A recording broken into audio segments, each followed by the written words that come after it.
हम आज़ादी की 75वीं वर्षगांठ मना रहे हैं और 75वीं वर्षगांठ पर हम उन वीर सपूतों को भी याद कर रहे हैं जिन्होंने आज़ादी के लिए अपने जानों की परवाह किए बगैर अपने प्राण निछावर कर दिए। गोंडवाना साम्राज्य की बात करते हैं तो गोंडवाना साम्राज्य के जो अंतिम शासक हुआ करते थे राजा शंकर शाह और उनके पुत्र कुंवर रघुनाथ शाह ने भी आज़ादी के लिए अपने प्राणों की आहुति दी थी। ऐसा बताया जाता है कि 52वीं अंग्रेज़ों की जो रेजिमेंट थी उसके कमांडर हुआ करते थे क्लार्क। वो एक बहुत ही बड़ा क्रूर कमांडर था।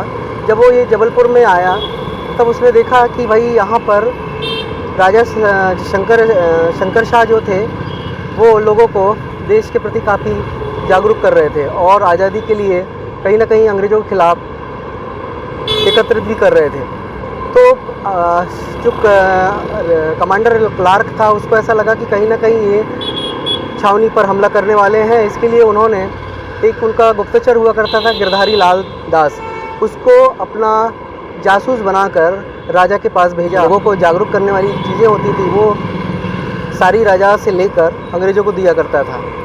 बात होती है कि जब क्लार्क को जब पता चला कि ये कहीं ना कहीं उनके अंग्रेज हुकूमत के लिए काफ़ी नुकसानदेह हो सकता है तो उन्होंने शंकर शाह और उनके पुत्र रघुनाथ शाह को बंदी बनाया 14 सितंबर 1857 को।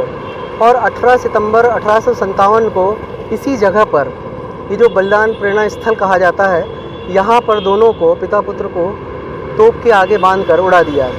आज़ादी के लिए इनका योगदान बहुत ही महत्वपूर्ण माना जाता है, लेकिन कहीं ना कहीं कुछ ऐसी चीज़ें हैं कि इनको उस चीज़ों में गिना नहीं जाता और ना कभी ऐसा चीज़ें सामने आई हैं। लेकिन हम बताना चाह रहे हैं कि आखिर शंकर शाह और रघुनाथ शाह कैसे शहीद हुए देश के लिए।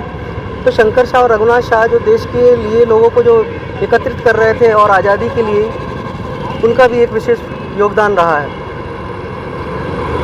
गोंडवाना साम्राज्य का जो इतिहास है काफ़ी पुराना है और आज का जो आदिवासी समुदाय है वो इनको भगवान से भी कम नहीं मानता है।